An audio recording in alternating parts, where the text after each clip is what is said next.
다음으로 피고인에게 내란 주요 임무 종사 고의 및 국헌문란의 목적이 인정되는지 여부를 보겠습니다.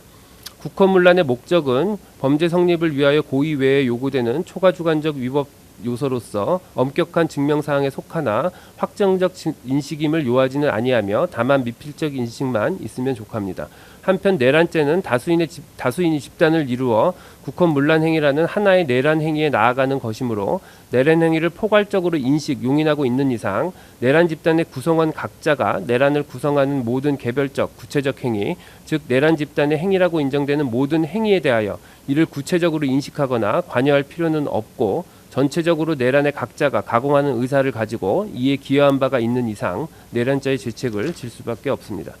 피고인은 법조인 겸 정부의 고위 공직자로서 헌법과 법률이 정한 비상계엄의 의미와 그 요건에 대해 잘 알 수 있었고 더군다나 비상계엄이 선포되자 다수의 시민들이 국회로 모였고 국회의원들은 비상계엄을 해제하기 위해 신속히 국회로 등원하였으며 내란 행위에 대한 지시를 받은 일부 군과 경찰의 지휘관들과 그 소속 인원들은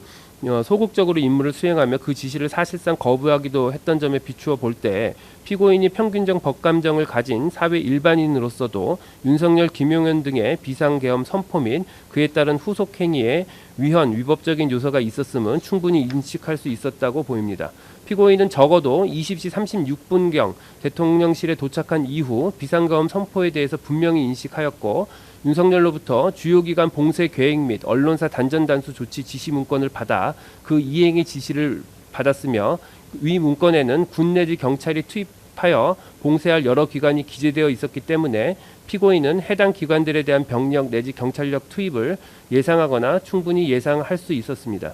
피고인은 윤석열로부터 위 지시 문건을 교부받은 것에 그치지 않고 그 내용에 따라 직접 경찰청장에게 특정 언론사 단전 단수에 대한 협조를 지시하였습니다. 특정 언론사에 대한 단전 단수 조치는 내란 행위의 국헌문란의 목적 달성을 위한 직접적인 계획과 그 수단의 일부로서 내란죄의 중요 임무에 해당하고 정권의 비판적인 언론사들의 물리적 강제력을 행사하는 것은 내란 행위에 대한 비판 여론의 결집을 저해하고 전체 내란 행위를 용이하게 하여 내란 행위에 의해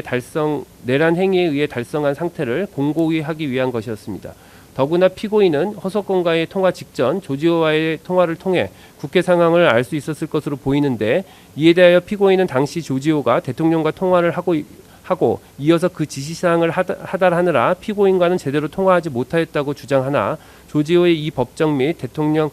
탄핵 사건에서 증언한 내용, 통화 시간 등이 비추어 볼 때 피고인은 조지호와 실질적인 통화를 했던 것으로 보입니다.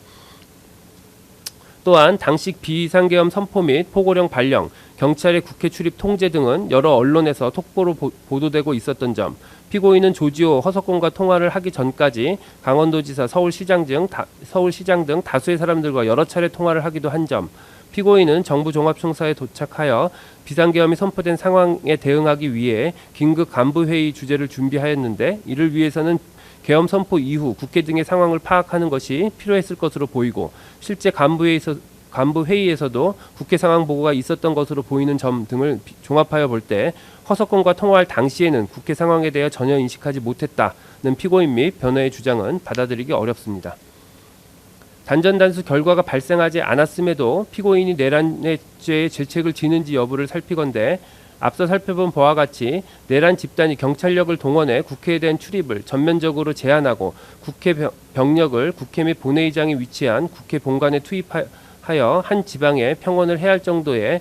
폭행 협박을 행사한 이상 전체 내란 행위의 구성 요건은 완전히 충족되었다고 보아야 합니다. 결국 피고인이 윤석열, 김용현 등의 내란 집단이 구체적으로 계획한 개별적인 폭동행위 전부에 대하여 사전에 모의하거나 여기에 관여한 바가 없다 하더라도 내란 행위의 실행 착수 직전에 내란 집단으로부터 위 중요 임무 중 하나인 언론사 단전 단수 관련 지시를 받고 그에 따라 내란이 개시된 이후 허석건에게 전화하여 특정 언론사 단전 단수를 지시함으로써 내란 집단의 구성원으로서 전체 구성 내란 행위에 포함되는 개개의 행위에 부분적으로 참여하여 내란 행위에 가담함이 인정되는 이상 일련의 폭동 행위로 인하여 기수에 이른 내란죄의 죄책을 면할 수 없고 이는 피고인이 관여한 개개의 행위, 즉 특정 언론사에 대한 단전단수 결과가 발생하지 않은 경우에도 마찬가지라고 보아야 합니다. 따라서 다른 전제에서 선 피고인 및 변호인의 주장은 받아들이지 않습니다.